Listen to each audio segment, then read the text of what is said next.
Et je suis très heureux d'être ici avec vous pour vous partager des sujets qui sont super importants pour moi.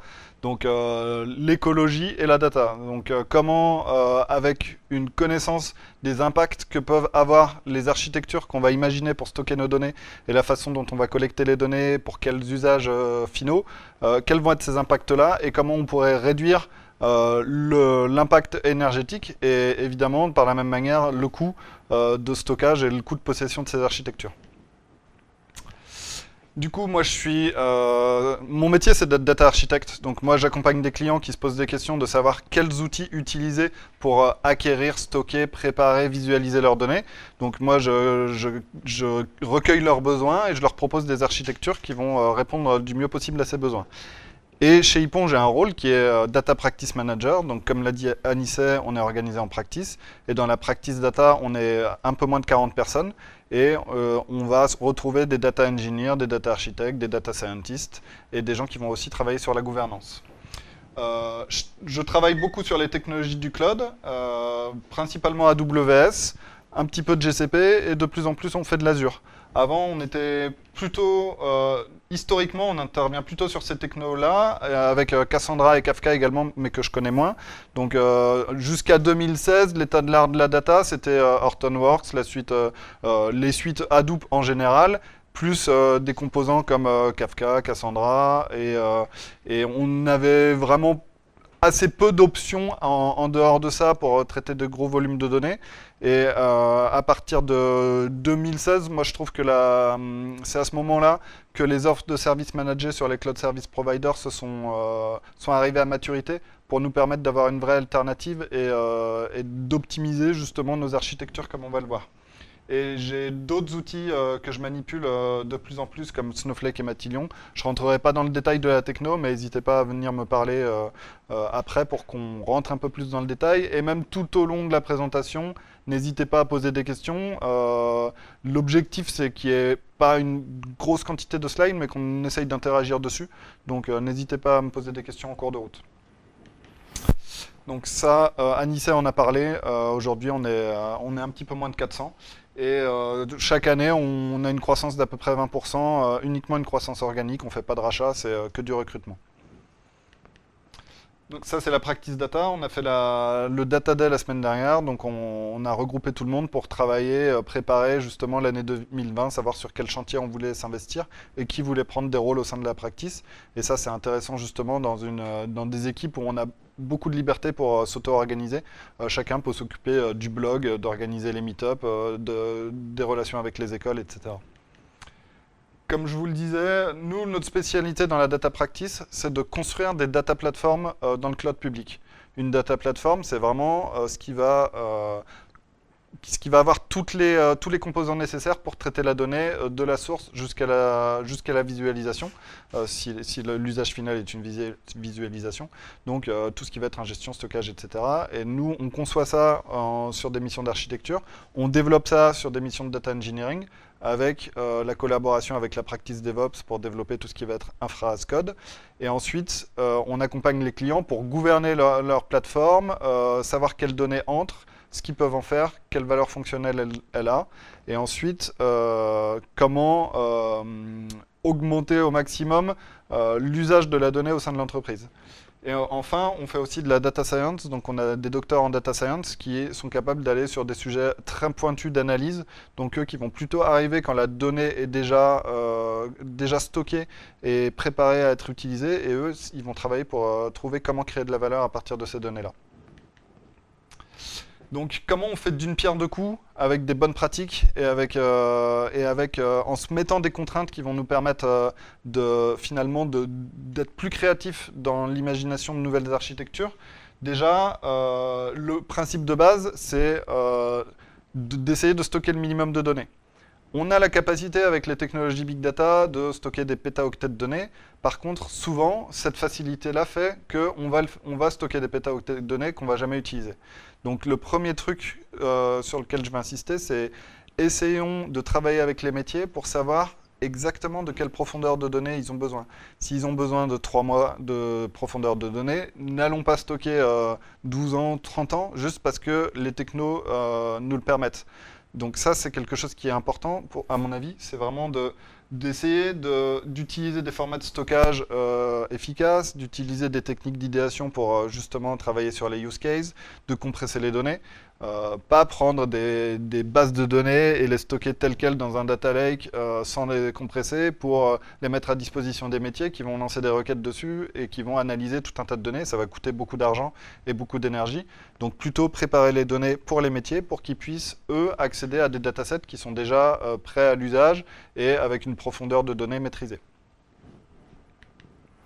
C'est aussi un principe de frugalité. Donc, essayons au maximum de ne dépenser que ce dont on a besoin. Et ces deux principes-là, on va voir comment on les applique dans des architectures. Par exemple, en arrêtant les serveurs le plus possible et en ne les démarrant que quand on en a besoin. Et pour moi, c'est deux principes qui sont des principes de bon sens, mais il ne faut pas les oublier quand on conçoit des architectures parce que la facilité est grande d'avoir des architectures qui sont tout le temps démarrées, qui stockent des grosses quantités de données, mais il faut toujours se poser la question du besoin de l'utilisateur final. Je vais vous présenter rapidement comment ont évolué les architectures data dans le temps. C'est là où on va parler un petit peu de technique. Et ensuite, il y aura une partie sur les architectures où je vous montrerai quelques retours d'expérience sur des architectures. Donc, au début des mainframes, on avait vraiment le disque, le CPU qui étaient réunis au même endroit et les terminaux qui tapaient dessus pour aller récupérer les données. Donc là, c'est un environnement très monolithique, mais assez maîtrisé du coup. Il y a une complexité au niveau du langage de développement, mais en termes d'architecture, c'est plutôt basique. Ensuite, on est arrivé sur des architectures que vous connaissez tous, les architectures client-serveur, donc plusieurs clients qui tapent vers un même serveur. Et là, on voit un des premiers pain points arriver, c'est qu'on a commencé à siloter les données. Donc, on avait une base de données pour le RP, une base de données pour le CRM, une base de données pour le WMS. Et petit à petit, on a découpé le SI. Et on a eu la réponse, quasiment le seul moyen de stockage qu'on avait à l'époque, c'était la base de données relationnelle. Donc on ne se posait pas de questions. Quand on avait besoin de stocker quelque chose, on se débrouillait pour le faire rentrer dans une base de données relationnelle. Et petit à petit, on s'est rendu compte que ces données, on aimerait bien qu'elles soient réunies pour pouvoir les croiser, faire des analyses, pouvoir prendre des décisions sur les données, et même pouvoir croiser les données de la finance avec les données des relations clients. Et on a du coup commencé à brancher des outils, c'est ce qu'on a appelé les architectures orientées services, SOA. On a commencé à brancher des outils pour extraire les données à partir de ces silos, pouvoir les transformer pour les mettre au bon format pour pouvoir les stocker dans le data warehouse. Et une fois qu'elles sont stockées dans le data warehouse, on prépare des data marts et on branche des reports dessus. Donc ça, c'est quelque chose qui est très mature, c'est maîtrisé, c'est vraiment l'état de l'art de la BI et on en fait depuis longtemps. Par contre, au début, le schéma du data warehouse est relativement simple, et puis plus on commence à vouloir insérer des données dedans, plus il gagne en complexité, et on se retrouve à avoir une grande complexité au niveau de l'ETL, et ce ne sont pas des outils de développement qui permettent de faire des tests unitaires, des tests d'intégration, etc. Donc, au niveau maintenabilité, ça devient vraiment complexe. Donc, on arrive sur des architectures qui sont les architectures Big Data. Donc cette fois, vous voyez, les données, elles vont telles quelles dans le data lake. On n'a pas besoin, à la différence du schéma précédent, de les transformer avant de les stocker dans le data lake. Donc si vous devez retenir une différence entre data warehouse et data lake, c'est que le data warehouse, c'est schema on write, on doit faire rentrer les données dans un schema, donc on doit les transformer avant de les écrire. Et le data lake, c'est schema on read. On va stocker les données telles quelles, et c'est au moment où on va accéder aux données qu'on va devoir dire que dans ce fichier-là, on a 12 colonnes qui correspondent à ces valeurs fonctionnelles. Et c'est au moment où on va accéder aux données. Donc du coup, on peut stocker à peu près n'importe quoi, des données structurées, des données non structurées, des images, des vidéos, et c'est au moment où on les utilise qu'on va appliquer une transformation. Et ensuite, cette transformation, comme de toute façon, on va souvent vouloir mettre à disposition des humains, on va les mettre dans un espace de publication et brancher souvent des reports dessus. Dans le monde de l'entreprise, c'est une des façons les plus courantes de consommer les données, c'est à travers des reports et des dashboards. Donc là, ce qui est intéressant, c'est qu'on va pouvoir gérer la scalabilité à des points différents. Alors qu'avant, c'est le data warehouse qui stockait toutes nos données. Maintenant, on va pouvoir stocker une partie dans le data lake. On va pouvoir en transformer seulement une partie et ensuite stocker le reste, stocker seulement les données qui nous intéressent dans l'espace de publication, qui en réalité est souvent un data warehouse ici aussi. Mais un data warehouse à la sauce big data, donc avec du stockage orienté colonne, de la compression, des choses un peu plus modernes. On va en parler. Alors là, c'est plus facile au niveau de la gestion du schéma. Au niveau de l'optimisation, par contre, c'est des approches qui sont encore relativement récentes. Donc, il y a une montée en compétences qui est en train de se faire. Et c'est en ce moment, on est en train de mettre en place des data platforms de ce type-là chez nos clients. Et on fait ça vraiment, je dirais qu'on en fait presque une par mois. Chez Hippon, en tout cas, des data platforms comme celle-là dans le cloud, on en met à peu près une par mois en place. Alors, comment ça fonctionne au niveau du processing? Le principe de distribuer le stockage, c'est que quand j'ai un gros fichier qui fait par exemple 1 giga, mon système va le découper en blocs, par exemple des blocs de 128 mégas, et va demander, ça c'est le principe de fonctionnement de Hadoop, va demander à un name node où est-ce que je dois stocker mon bloc. Donc le name node répond avec l'adresse du data node, envoie le bloc est stocké, et ensuite le bloc est répliqué. Comme ça, si jamais j'ai un de mes nœuds qui tombe, je n'ai pas perdu ma donnée. Donc là, on a une capacité de stocker beaucoup de données, puisque il me suffit de rajouter un data node pour augmenter d'autant la capacité de stockage de mon système. Et c'est pour ça et en plus, vu qu'on a un mécanisme de réplication qui est complètement intégré au cœur du système, donc au cœur de Hadoop par exemple, on n'a pas besoin d'avoir des systèmes de NAS, de SAN, etc. Par exemple, les systèmes de RAID pour pouvoir dupliquer les données de manière physique. Là, c'est dupliqué de manière logicielle. De la même manière, et ça c'est quelque chose qui est important de comprendre dans les architectures Big Data, c'est que c'est plus rapide de distribuer les traitements que les données.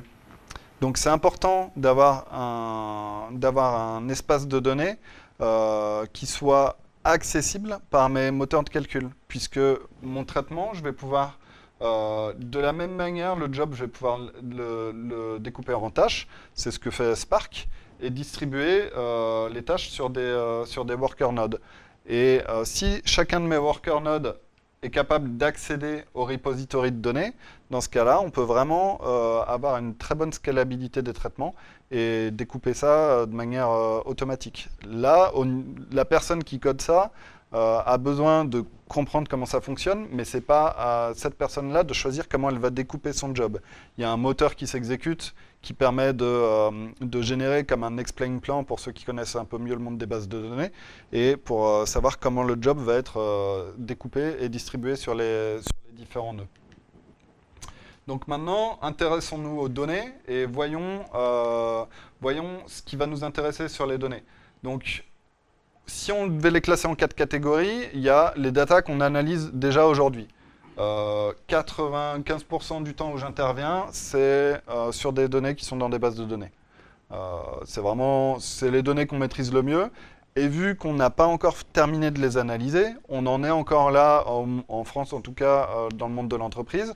On veut déjà pouvoir récupérer ces données, les croiser, les mettre en valeur et brancher des reports dessus. Mais ensuite, on a les données qu'on collecte, mais qu'on ne prend pas encore le temps d'analyser. Par exemple, les emails, ils sont collectés.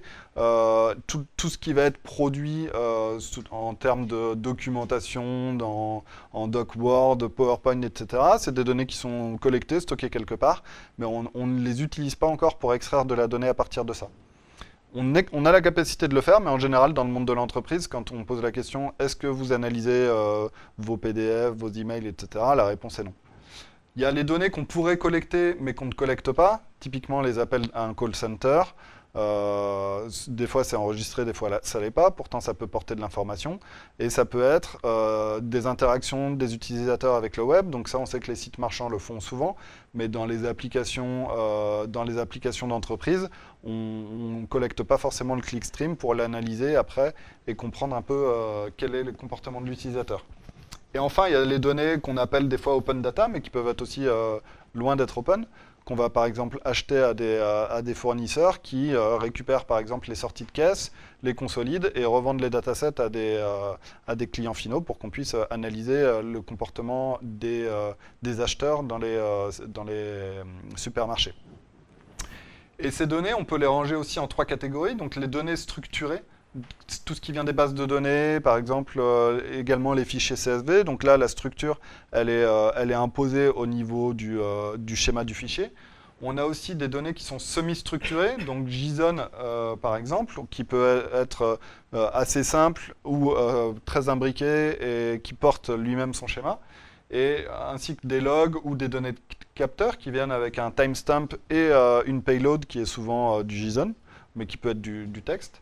Et ensuite, les données non structurées, donc tout ce qui va être image, texte, PDF, vidéo, son. Ces données-là, on est toutes capables de les stocker au même endroit dans un data lake, mais par contre, pour les analyser, on va utiliser des techniques et des outils complètement différents. Et ça va être vraiment tiré par le besoin du client, par les use cases. Et moi, ce qui me paraît vraiment important, c'est que souvent, quand on réfléchit à une architecture data, on commence par regarder l'ingestion. Ok, donc pour ingérer les données, je vais avoir besoin de ça. Pour les stocker, je vais avoir besoin d'un espace scalable avec une grande capacité. Pour faire les analyses, je vais avoir besoin de choses très puissantes qui puissent distribuer les traitements, etc. Après, je vais devoir stocker ces données, les rendre facilement accessibles. Et c'est seulement à la fin qu'on dit, tiens, en fait, qui va y accéder, pour quel besoin, à quelle fréquence, comment ils veulent à quelle fraîcheur de données ils veulent pouvoir accéder. Et moi, ce que je conseille à mes clients, c'est de plutôt partir des utilisateurs métiers et leur demander qu'est-ce que vous voulez dans votre dashboard, ou pas forcément un dashboard, c'est quoi votre besoin, pourquoi vous avez besoin, pourquoi vous pensez que la donnée peut vous apporter quelque chose. Et il faut mettre de l'énergie justement sur les humains. Et après, modéliser les visualisations, modéliser le data warehouse si on en a besoin en fonction de la modélisation, et de mettre des règles d'expiration des données si jamais on sait qu'on ne va garder que 3 mois d'historique. Il y a des sociétés, des GAFA qui vont stocker une grande profondeur de données parce qu'ils disent peut-être qu'un jour on pourra l'exploiter et créer des nouveaux services à partir de ça. Mais quand vous êtes un producteur de spiritueux, vous n'avez pas forcément besoin de stocker une profondeur de données sur des dizaines d'années. Et donc je trouve que c'est intéressant de vraiment partir du besoin de l'humain dans sa réflexion d'architecture. Ça simplifie beaucoup des choses. Parce que si on regarde la plateforme sans tenir compte des besoins, on peut se dire, moi je veux une plateforme qui fait du streaming, du machine learning, de l'IoT, mais qui a besoin de ça en fait? Pourquoi? Montrez-moi le besoin et on le fera. Et le jour où vous aurez effectivement besoin de streaming, on rajoutera une pile de messages pour pouvoir gérer le streaming, etc. Et pour ça, il y a vraiment des techniques d'idéation qui nous aident beaucoup. Donc on travaille chez Hippon, on a un design studio, donc une équipe UX, UI, avec lesquels on travaille et qui nous aide à animer des ateliers d'idéation avec les métiers. Et donc là, c'est des exemples des différents types d'ateliers qu'on a pu faire chez différents clients. Et ça permet vraiment d'impliquer les clients. Et moi, j'ai déjà testé différentes approches. Et le fait de mettre tout le monde dans la même pièce avec des post-it, des tableaux blancs, ça libère vraiment la créativité. Et on va pouvoir générer des use cases mûrs beaucoup plus vite que si on demande à chacune personne indépendamment, parce que ensuite, pour prioriser, chacun va donner son use case qui lui est cher, mais pour prioriser, il va falloir un certain nombre d'ateliers avant de réussir à converger. Donc le fait de mettre tout le monde dans un atelier pendant une journée, 2 journées, et de ressortir de la pièce avec une matrice de use case, ça c'est vraiment une approche hyper efficace. Et on a par exemple un document dont je vous recommande la lecture, c'est cet article Medium, on vous partagera les slides, qui présente le Data Innovation Board et qui vous explique quelles informations il est important de collecter pendant cette phase d'idéation. Et comment vous allez pouvoir jauger la maturité du use case à être développée. Est-ce que les données sont de qualité? Est-ce que les données sont facilement disponibles? Est-ce que le ROI va être là si on développe ce use case? Donc il y a vraiment une réflexion à mener assez intéressante sur ces sujets-là qui sont décrites dans cet article. Et enfin, la data visualisation, souvent on connaît les camemberts, les histogrammes, et ça s'arrête un petit peu ici, ou les courbes, mais on voit qu'il y a une richesse de diagrammes disponibles sur les outils. Donc là, ça c'est une petite partie des diagrammes qui sont disponibles sur D3JS, et on voit qu'il y a vraiment plein de façons de visualiser les données. Et des fois, le client ne sait même pas qu'il peut visualiser ces données de graphes de cette manière-là, ou naviguer dans ces clusters comme ça, ou faire des tree maps, des heat maps. Ça, c'est des choses qu'on doit, nous, lui apporter pour lui expliquer tout ce qu'il peut faire avec ces données. Et ça, c'est aussi un travail qu'on fait avec l'équipe UX chez Hippon. Donc maintenant, comment on laisse les serveurs se reposer? Il y a vraiment des choix techniques à faire pour qu'on puisse arrêter le serveur quand on n'en a pas besoin. Le principe est simple. Quand je suis en train d'accéder à mes données, mon serveur tourne. Quand j'arrête d'y accéder, il s'arrête et il ne me coûte plus rien. Donc c'est le principe du serverless. C'est mon cloud service provider qui se charge d'optimiser son parc de serveurs pour qu'il ait la capacité provisionnée suffisante pour la demande des clients et que chaque client ne paye que ce qu'il consomme. Donc ça, c'est rendu disponible sur des technologies comme BigQuery, Snowflake par exemple. Snowflake, c'est un data warehouse, mais quand vous n'accédez pas aux données, vous ne payez que le stockage et le compute, le cluster ne redémarre que quand vous envoyez un ordre SQL. Donc c'est même pas à vous de gérer la disponibilité des ressources, c'est le vendeur, l'éditeur de la solution qui vous met ça à disposition. Et il y a tout un tas d'outils qui rendent ça possible, mais il faut y penser dès le début, parce que si on fait par exemple du Spark et qu'on veut ne pas avoir de cluster démarré en permanence, c'est à nous, au niveau de l'infra as code, de gérer le démarrage du cluster, l'envoi du code sur le cluster, l'exécution et l'arrêt du cluster. Donc là, il y a de l'orchestration, il y a de l'opération à faire. Et par contre, pour pouvoir faire tout ça, il faut évidemment que le storage et le compute soient séparés.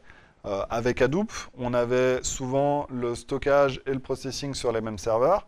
Donc on était obligé de tout laisser allumer parce que, évidemment, si on l'éteint, le stockage et les données sont plus disponibles. Alors que maintenant, quand on va stocker les données dans des bases de données objets, comme par exemple S3 sur AWS, là, les données sont stockées à un endroit et sont accessibles par les autres services pour faire la transformation. Et essayons de garder aussi les choses les plus simples possibles. Souvent, on fait du batch, mais la tentation du streaming est plutôt séduisante. On se dit, tiens, ça serait super si j'avais cette information à la minute. Mais en réalité, est-ce que l'utilisateur métier va rester derrière son écran? Est-ce qu'il a vraiment besoin ou est-ce qu'il va attendre la notification à la minute? La plupart du temps, la journée suffit. Après, faut discuter. Est-ce qu'on a besoin de descendre en dessous de 6 heures? Moi, ce que je dis, c'est on va avoir besoin de streaming en dessous de la minute. On va vraiment avoir une rupture technologique et on ne va pas utiliser les mêmes technos pour traiter des données en dessous de la minute à au-dessus de la minute. Au-dessus de la minute, on peut rester sur des approches batch et en dessous de la minute, on va devoir passer sur des approches de streaming. Il y a aussi le fait d'utiliser des formats de stockage qui sont optimisés déjà pour compresser les données, donc par exemple Parquet, mais en plus qui sont orientés colonnes. Un format orienté colonne, ça veut dire que si vous avez un fichier qui contient 120 colonnes, si vous le laissez dans un format CSV, quand vous voulez accéder à 2 colonnes, vous devez lire toute la ligne. Si vous le mettez dans un format Parquet, quand vous devez accéder à 2 colonnes, vous n'accédez effectivement que à ces 2 colonnes et vous n'avez pas besoin de lire toute la ligne. Et donc, du coup, ça coûte beaucoup moins cher en processing, en stockage et en coût et en énergie. Et ça, c'est vraiment très intéressant. Et en plus, on n'a même pas besoin de le décompresser pour y accéder, puisque il y a tout un tas de librairies qui savent nativement lire le Parquet. Et gérer des life cycle policies, c'est hyper important d'essayer de comprendre. Ma donnée, j'ai besoin qu'elle soit très rapidement accessible pendant les 6 heures après lesquelles elle a été captée. Et ensuite, je peux accepter une latence un peu plus grande, qu'elle soit un peu moins rapidement accessible. Et si, quand elle arrive à avoir 30 jours, elle pourrait même être stockée dans un stockage beaucoup plus froid et que je ne vais chercher que si jamais je dois, par exemple, je veux faire de la lutte contre la fraude, je veux essayer de comprendre ce qui s'est passé ce jour-là, je vais aller chercher ma donnée. Mais le reste du temps, elle ne sera pas chargée, elle ne sera pas chaude, elle ne sera pas disponible immédiatement dans mes serveurs. Et donc maintenant, même dans S3, il y a des classes de stockage qui analysent les patterns d'accès à vos données et qui refroidissent automatiquement la donnée pour les mettre sur des classes de stockage moins coûteuses. Donc une donnée qui est peu accédée va automatiquement coûter de moins en moins cher, donc de moins en moins d'énergie. Je vais vous présenter maintenant quelques architectures. Donc ça, c'est un exemple d'architecture pour faire du batch en serverless. Donc là, on voit différentes sources de données. J'ai pas détaillé la mécanique d'ingestion. Donc mes données arrivent dans mon bucket S3. Et ce que je vais faire, c'est que dès qu'elles arrivent dans leur format brut, je vais les compresser avec un service qui s'appelle AWS Glue. Je vais les compresser, je vais les mettre au format parquet. Et là, je ne vais pas les garder dans leur format brut, parce que là, elles me coûtent beaucoup d'espace, et je ne vais plus en avoir besoin dans leur format brut, donc je vais les garder dans leur format compressé. Et ensuite, je vais les transformer selon mes besoins, en fonction de ce que l'utilisateur m'aura dit qu'il aura besoin en profondeur de données, en croisement de données, etc. Et je vais les stocker dans un autre bucket, pour pouvoir brancher un système qui s'appelle Athena qui permet de faire du SQL sur les données qui sont stockées dans S3 et un outil de visualisation chez AWS qui s'appelle QuickSight qui me permet de faire des dashboards sur les données. Nous, on a un coding dojo chez Hippon, ça on le fait en 2 heures. 2 heures, 2 heures et demie, quelqu'un qui a jamais touché à AWS, on explique quels sont le fonctionnement des outils, on fait manipuler, on fait coder du glue, et c'est vraiment très accessible. En 2016, quand on voulait monter l'architecture équivalente avec une stack Hortonworks, il fallait évidemment commander les serveurs, les racker dans les baies, les brancher, les câbler, installer les OS, installer Hadoop, avant de pouvoir commencer à pousser ces données sur HDFS et pouvoir exécuter des traitements dessus. Là, on descend en termes de time to market, on peut être très très rapide pour créer de la valeur. Et là, je vous montre des technologies qui viennent de chez AWS, mais que vous soyez sur Azure, GCP, vous allez retrouver les mêmes familles de technologies et vous allez pouvoir atteindre les mêmes résultats. Donc là, c'est un autre exemple, cette fois avec Snowflake. Donc comme je le disais, qui est un data warehouse.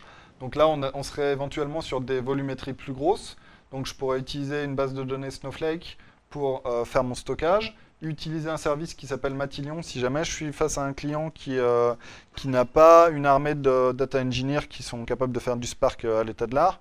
Dans ce cas-là, peut-être que je vais préférer leur mettre un outil de transformation de données graphique entre les mains, comme par exemple Matillion, ça peut être Talend, il y en a d'autres, qui va justement exécuter du code.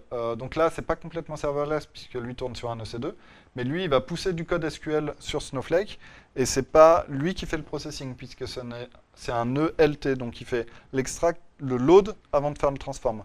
Donc il va charger le data warehouse, et lui, tout ce qu'il va faire, c'est générer du code SQL sur le data warehouse, et c'est au data warehouse d'optimiser l'accès aux données, d'optimiser le compute, et comme je le disais, de s'arrêter automatiquement quand les données sont plus utilisées. Ça, c'est un autre exemple de cluster qu'on a développé, d'architecture qu'on a développé. En fait, on ne voulait pas avoir un cluster EMR, donc Elastic MapReduce, c'est du Hadoop sur AWS. On ne voulait pas avoir ce cluster Hadoop qui soit démarré tout le temps, quand on n'en avait pas besoin. Donc ce qu'on a monté, c'est une logique d'intégration continue qui, quand un job doit être déclenché, génère un jar avec le code, démarre un cluster EMR, pousse le jar sur le cluster EMR, le job s'exécute, et stocke les résultats, dans notre cas, dans DynamoDB, qui est une base de type document, et dans S3. Et ensuite s'éteint, et on arrête de payer. On a payé que les quelques minutes, quelques dizaines de minutes où le serveur avait été démarré. Et ça, c'est pareil, c'est des choix d'architecture à faire assez en amont pour que ça devienne une bonne pratique au sein de l'entreprise. Là, c'est un autre exemple. Cette fois, c'est pour analyser des fichiers audio. Donc là, nous, ce qu'on voulait faire, c'est développer de l'analyse de sentiments sur des appels à un call center pour comprendre déjà de quel produit la personne voulait parler et quelle était la nature de sa demande et est-ce qu'il y avait peut-être un niveau de vocabulaire du domaine de l'agressivité ou en tout cas du mécontentement. Donc on a récupéré des enregistrements audio qu'on a stockés dans S3 et avec une fonction lambda, donc c'est du function as a service, c'est du code qu'on exécute, qu'on pousse sur un service et qui s'exécute en serverless, tout est géré par AWS. On appelle un service d'intelligence artificielle qui transforme l'audio en texte. Et ensuite, par le même mécanisme, on appelle un service encore d'intelligence artificielle qui analyse le sentiment dans le texte. Donc qui va affecter un poids, une neutralité, positif, négatif, en fonction de ce qui est dit, et qui va aussi extraire les mots-clés pour savoir de quel produit on va parler. Donc ces données qui sont enrichies, on va les stocker dans les données analysées, et ensuite on va pouvoir les requêter en SQL, brancher des dashboards dessus, et là on voit qu'avec quelques composants qui sont disponibles sur étagère chez les cloud service providers, on va pouvoir faire des applications assez poussées sans avoir codé une ligne de machine learning. On accède à des librairies, à des services qui sont disponibles sur étagère. Et là, on ne paye que ce qu'on consomme. Du coup, ça invalide un petit peu le besoin de calculer un ROI par anticipation, puisqu'on se dit, admettons que notre solution soit très peu utilisée, ben dans ce cas-là, elle nous coûtera très peu cher. Et on aura, entre guillemets, on n'aura investi que le temps de build. On n'aura pas eu à acheter des serveurs, avoir des ressources qui rackent les serveurs, qui les surveillent, qui s'en préoccupent tout le temps, puisque quand on arrête de s'en servir, ça ne nous coûte plus rien. Et moi, j'ai déjà vu des choix d'architecture qui ont été faits parce que les serveurs étaient achetés. On fait ce choix-là, on sait qu'on aurait plutôt intérêt à partir dans le cloud, mais vu qu'on a acheté les serveurs, eh ben on va faire du on-premises.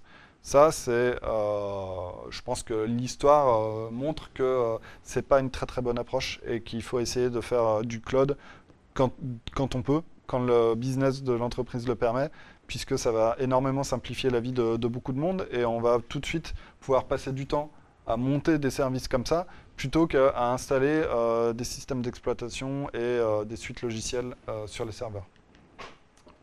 Donc vous voyez, mon talk est assez court. J'arrive vite à la conclusion de dire que grâce au cloud, on voit qu'on peut avoir une très bonne optimisation de l'utilisation des serveurs. Donc les chiffres annoncés sont de 65%, alors que historiquement, on-prem, quand vous êtes en entreprise, le serveur de base de données, il va fonctionner pendant les heures ouvrées, et puis, enfin, il va être vraiment utilisé pendant les heures ouvrées, et peut-être pendant un batch nocturne, mais il va y avoir beaucoup d'heures, les week-ends, etc., où il va servir à rien, alors que dans le cloud, on arrive à 65% d'utilisation des serveurs, parce que justement, ils s'en servent pour plusieurs clients, et ils s'en servent en serverless. Donc ça veut dire qu'on va utiliser moins d'énergie. Et ça c'est intéressant. Du coup 84% de réduction dans la quantité d'énergie utilisée. Et ce qui est intéressant aussi, c'est que les cloud service providers, eux, ils investissent dans les énergies vertes. Ils achètent des énergies vertes, ils construisent des fermes éoliennes, des fermes solaires. Et du coup, on sait que si on consomme par exemple chez Intel, on va avoir un IT un peu plus green que si on devait l'héberger chez l'hébergeur du coin. Et justement, tout ce qui va être optimisation, alors optimisation au niveau de la compression, optimisation de l'usage de ressources, optimisation du code, quand on utilise des services managés ou des services encore mieux, le niveau au-dessus des services serverless, on n'a pas à s'en préoccuper puisque c'est aux fournisseurs de services de faire toutes ces optimisations. Donc ça, c'est aussi une bonne approche. C'est du pragmatisme, c'est de se dire, je ne vais consommer que ce dont j'ai besoin. Et je ne vais payer que ce ce que je consomme. On aimerait tous avoir une voiture qui nous attend au coin de la rue juste au moment où on a besoin et ne pas la payer toute l'année. Et ben, en tout cas, c'est possible maintenant avec les ressources informatiques.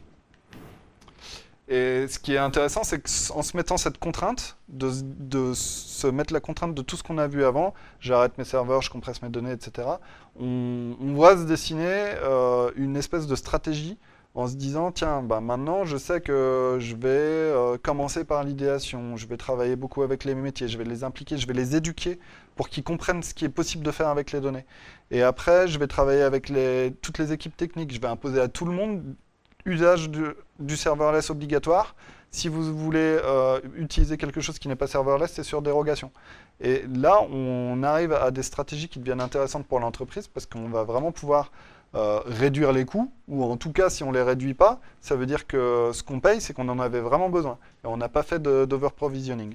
Et ça, c'est plutôt très intéressant comme approche. Je vous recommande la lecture d'un article qui est paru le 16 décembre 2019 par Nicolas Martin, un collègue data architecte, et qui est assez intéressant. Je vous partagerai les slides, vous aurez le lien, qui reprend un petit peu ce que j'explique, qui rentre dans le détail de certaines choses. Et je vous en recommande la lecture, en tout cas pour garder une trace. Et maintenant, je suis prêt à prendre vos questions. Et, merci beaucoup. Et prenez le micro pour les questions parce qu'on enregistre en fait et on diffuse tous ces talks sur notre page YouTube que je vous invite à aller voir parce qu'elle est riche de nombreux IP events qui se passent dans toute la France.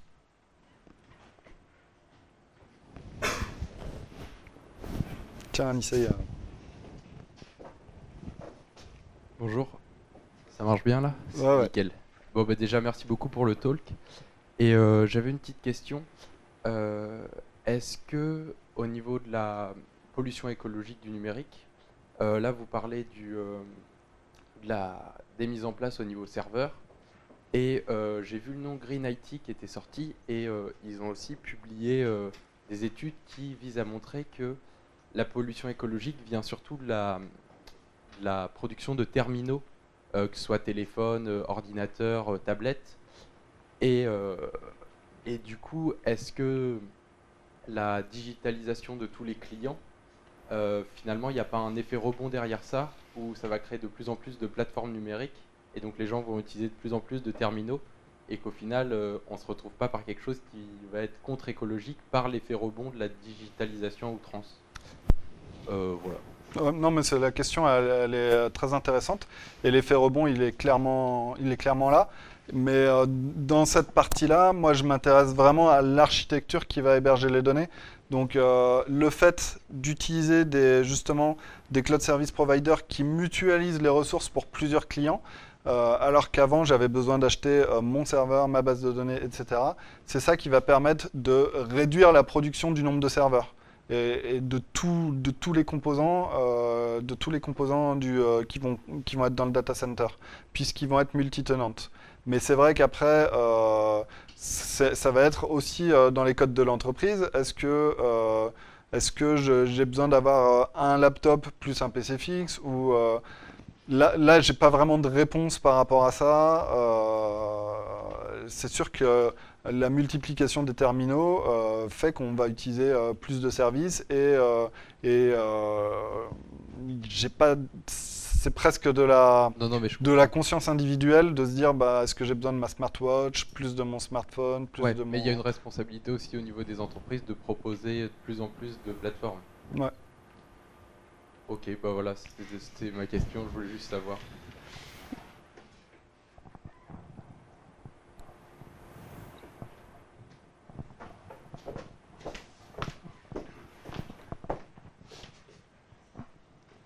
Bonsoir et merci pour la conférence.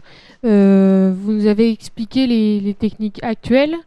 Si on vous demande dans 5 ans ce que vous aimeriez ou les freins techniques que vous avez actuellement pour faire plus green, qu'est-ce que vous proposeriez? Moi, ce que je trouverais intéressant, ce qui commence un petit peu à arriver dans certains services, c'est justement de savoir cette donnée n'est jamais accédée, j'arrête de la stocker. Je demande à la limite, je demande validation à un humain à un moment dans le process, mais que le pattern d'accès à la donnée soit analysé automatiquement et qu'automatiquement on me propose de supprimer des pans entiers de données. Par exemple, si vous voulez réduire votre impact écologique, videz votre boîte mail régulièrement, même s'il y a un stockage illimité. Moi j'utilise Gmail, mais j'essaye de faire du ménage assez régulièrement parce que je sais qu'une pièce jointe d'1 méga, quand elle est envoyée, stockée, etc., ça génère du dioxyde de carbone. Donc ça c'est si j'aimerais bien comme fonctionnalité par exemple de ma messagerie qu'elle me dise ces mails-là, tu n'y as jamais accédé en 5 ans, est-ce que tu veux que je les supprime tous? Et ben moi j'aimerais bien que ça arrive aussi au monde de l'entreprise, toutes ces données qu'on stocke, les mails, les données dans les bases de données, etc., qu'on puisse analyser automatiquement des patterns d'accès et qu'on puisse au moins les refroidir ou au mieux les supprimer pour réduire leur impact.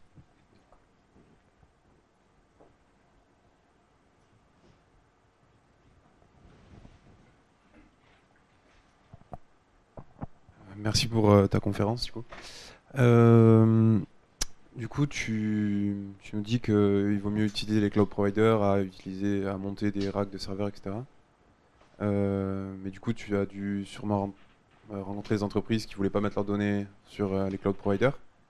Et du coup, c'est quoi les raisons? Et est-ce qu'il y a vraiment un danger à mettre ces données sur les cloud providers? Bah, souvent c'est... Alors, moi, il n'y a pas de danger à mettre les données dans un cloud provider, à mon avis, parce que c'est ceux qui ont la meilleure sécurité. Leur métier, c'est de faire de la sécurité, donc ils feront toujours mieux qu'une boîte indépendante, parce qu'ils ont les meilleurs experts du monde pour sécuriser les accès extérieurs et les accès informatiques. Mais les sociétés qui ne veulent pas mettre leurs données dans le cloud, souvent, c'est pour des raisons d'image. Par exemple, si vous stockez les données des compteurs électriques de la population, on ne va pas vouloir le mettre dans le cloud parce qu'on n'a pas envie d'avoir dans les gros titres, vos données sont accessibles sur Internet. Ce qui fait beaucoup de mal, à mon avis, au cloud, c'est le fait que ça s'appelle le cloud public. Donc cloud public, dans l'esprit commun, ça veut dire ah oui, c'est ouvert sur Internet. Alors que pas du tout. On peut mettre en place des liaisons réseau sécurisées où il y a seulement quelques adresses IP qui ont le droit de se connecter pour aller depuis l'entreprise, pour aller consulter les ressources et que depuis Internet, on ne puisse pas du tout y aller. Mais le terme public de cloud public a fait du mal, à mon avis, dans l'adoption. Mais de plus en plus maintenant, ce que les clients me disent quand on les rencontre, c'est « Attendez, n'essayez pas de me convaincre qu'il faut aller dans le cloud. Je suis déjà convaincu. Maintenant, expliquez-moi comment on y va, quelle est la roadmap, etc. » Mais il y a de moins en moins de clients qui sont réfractaires à ça. Et quand ils sont réfractaires, ça va être sur quelques silos de données. Les données RH, par exemple, vont rarement aller dans le cloud public. Et moi, je préconise plutôt d'anonymiser ces données à la source avant de les pousser dans le cloud.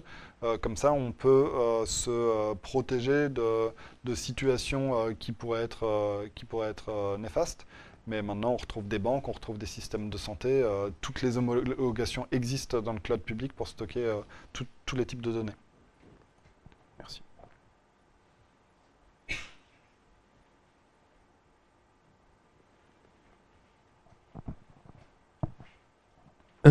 Pour revenir sur ce qu'il disait, enfin moi j'ai eu l'exemple chez un client qui se dit c'est pas tant un problème de sécurité parce qu'on est bien conscient que ce soit Google, Microsoft, etc.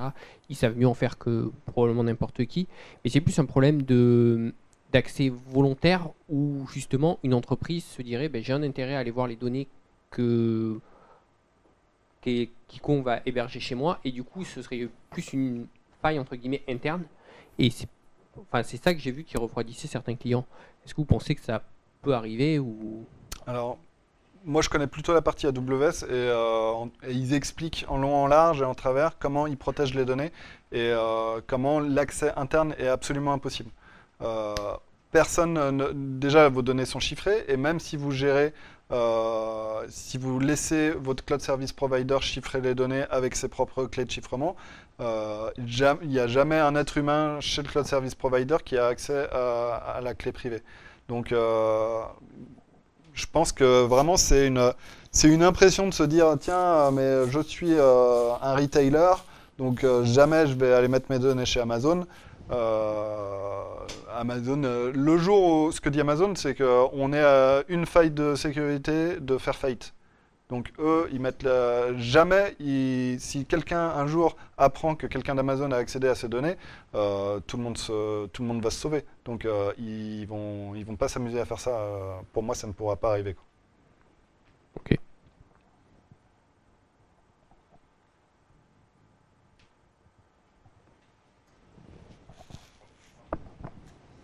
Merci pour votre conf. Moi j'ai une question. Là on est en train donc de réduire l'utilisation des serveurs, réduire le nombre de serveurs, etc. Parce que du coup le nerf de la guerre aujourd'hui c'est pas justement, vous en parlez un peu tout à l'heure, la compression des données. C'est-à-dire qu'aujourd'hui on a beaucoup de données qui arrivent très vite. Voilà, c'est quoi les moyens de compresser la donnée? Voilà, je sais pas si Parquet par exemple c'est du binaire ou si c'est, je sais pas, voilà. Hop. Est-ce qu'il y a des moyens Parquet, c'est du binaire, et ce qui est intéressant, c'est que Parquet vient avec son schéma, donc on sait comment les colonnes sont constituées.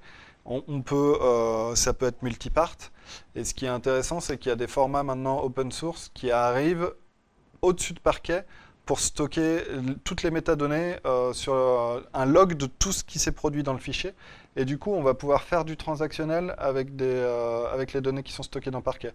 Donc par exemple, Databricks a open sourcé un format qui s'appelle Delta Lake. Donc on a un metastore qui est accouplé à la couche de stockage Parquet. Et du coup, on sait exactement quelle ligne a été écrite à quel moment dans le fichier.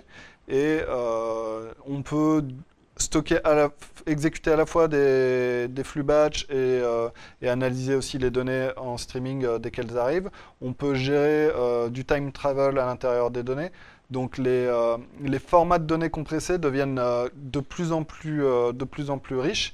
Et une architecture pourrait même être juste d'avoir un stockage objet avec les fichiers en Parquet et de brancher un cluster Spark dessus. Et là, on peut tout faire.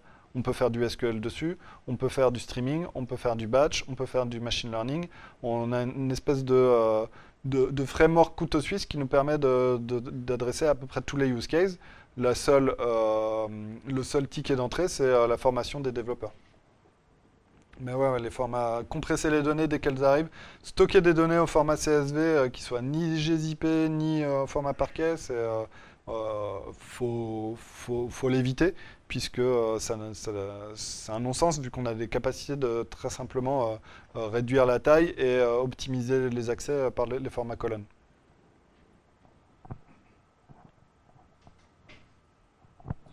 Du coup, Parquet, tu l'utilises une fois que tu es dans le cloud? Oh non, même sur HDFS, faut tout stocker en Parquet. Ouais, parce que là je suis actuellement sur une plateforme d'IoT, plus ou moins. Et du coup, c'est le nerf de la guerre, on veut envoyer dans le cloud, mais forcément les messages ça commence ça envoie sévère, donc il vaut mieux utiliser Parquet d'entrée. Alors l'IoT c'est encore un peu différent parce que on veut des vitesses d'écriture très importantes. Donc souvent pour l'IoT on va utiliser des bases optimisées de type time series pour pouvoir voilà. Voilà. Donc là le stockage du coup est délégué à la base de données. On n'a pas forcément besoin de se poser la question de l'étape Parquet, sauf si on veut garder une image des données pour un usage futur. Non. Mais si on a bien suivi, l'usage futur doit être porté par le métier. Et dans ce cas-là, ça peut être intéressant de les compresser et de les garder au format Parquet. Ouais. Alors bonsoir Arnaud. Alors justement, on vient de parler des time series qu'on oppose assez souvent au search. Voilà. Et ma question, c'est justement, on voit vraiment que la fintech a le vent en poupe avec Plaid et Conto très très récemment. Du coup, la green tech, est-ce que le green data, est-ce que c'est vraiment un enjeu? Est-ce qu'ils ont pitché en disant, tiens, on peut vraiment en fait avoir un impact avec les grosses time series qu'on a? Est-ce que c'est possible qu'on a cette puissance de traitement, de switcher vers ce type de modèle? Ça, je peux pas faire une réponse générale par rapport à ça. Ce que je peux dire par contre, c'est essayons de garder à l'esprit que dès que le use case le permet, on passe justement sur des architectures qu'on veut un peu plus green. Et si le use case ne le permet pas, qu'on est obligé d'avoir, par exemple, si on fait du trading où on a besoin d'avoir les données disponibles à très haute vélocité 24 heures sur 24, dans ce cas-là, on ne va pas pouvoir appliquer ce que je propose puisqu'on aura des serveurs qui seront tout le temps démarrés. Par contre, ne pas avoir le travers qu'on a eu pendant des années à se dire dès que je veux stocker des données, j'utilise une base relationnelle. Après, dès que je veux faire de la data un peu plus conséquente, j'utilise Hadoop. Bah là, c'est se poser la question pour chaque use case, quel type de stockage j'ai besoin. Là, j'ai besoin de données hautement disponibles, je vais mettre une base de données de ce type-là. Et pour les autres qui n'ont pas besoin d'être hautement disponibles, là, je vais les stocker en parquet sur du stockage objet. Donc, c'est plutôt se poser la question à chaque use case, comment je peux réduire mon impact. Des fois, ça ne sera pas possible. Et par contre, quand c'est possible, il faut essayer de se poser les bonnes questions.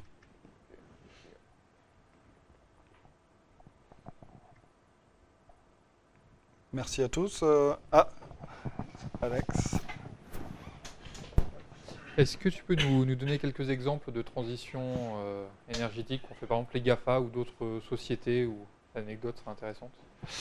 Pas forcément, mais en tout cas, là où moi je sens qu'ils font énormément d'efforts, c'est pour rendre le maximum de services serverless justement. Par exemple, dans le monde des bases de données relationnelles, on a vu arriver des services comme Aurora chez AWS qui a maintenant des moteurs MySQL et PostgreSQL qui sont disponibles en serverless. Donc ils travaillent quand même de plus en plus pour que nous, en tant que développeurs, on ait juste à se soucier de pousser le code. Et tout ce qui est optimisation, démarrage, opération, démarrage des serveurs, etc., tout ça, ce soit leur métier à eux. Et nous, on travaille sur, pour la data, en tout cas, la création de valeur. Et c'est ça la tendance, je trouve, qui est intéressante, c'est maintenant de prendre cette optique, de se dire, moi, je veux faire quelque chose de serverless. Et je veux rendre mes services de plus en plus conteneurisés pour pouvoir les découper et les optimiser indépendamment. Et je sais qu'ils font ça aussi au niveau du hardware, par exemple, qui installent des data centers en Antarctique ou sous l'eau pour le refroidissement, éviter d'avoir des clims ou des choses comme ça. C'est ça. Il y a pas mal de petites actions comme ça qui sont... Et c'est la somme de tout ça qui permet de réduire aussi l'impact et de se dire, moi, si je monte ma boîte demain et que je mets mon data center, si je suis dans le sud de la France, il va faire très chaud, je vais devoir le refroidir beaucoup. Alors que si mon métier c'était de ne gérer que des data centers, là, j'aurais l'approche justement et la capacité d'aller les installer plutôt en Europe du Nord, dans des endroits plus frais. Donc c'est encore une fois, c'est toujours, on en revient toujours à du bon sens, mais qu'il ne faut pas perdre de vue parce qu'on peut vite le laisser de côté et oublier les bonnes pratiques, quoi.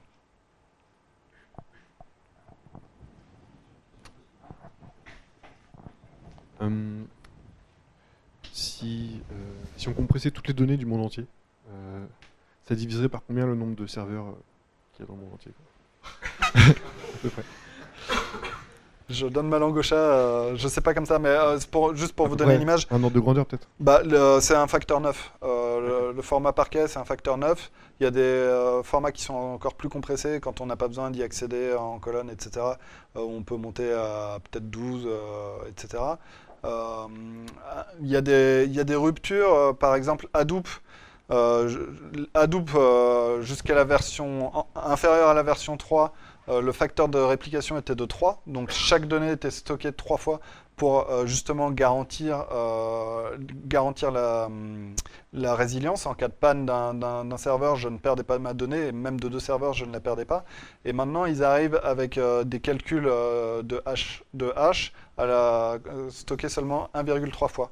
Donc la tendance, elle va vers ça, c'est de se dire, pour faire de la résilience, maintenant, on va être capable de reconstituer les données. Si je perds des disques, je vais être capable de les reconstituer en calculant à partir d'un hash de la donnée, alors qu'avant, il fallait vraiment la dupliquer physiquement 3 fois. Donc nous, on a vu des situations, en arrivant sur des missions d'optimisation de temps de traitement Cassandra, on s'est rendu compte que la donnée était stockée 18 fois. À chaque fois qu'on écrivait la donnée, Cassandra le stockait 3 fois. C'était stocké sur un SAN qui était en RAID 5. Donc ça faisait la donnée stockée 18 fois, donc forcément le temps de traitement durait des heures. Alors quand on a optimisé et laissé seulement Cassandra gérer la réplication, on est descendu à quelques minutes.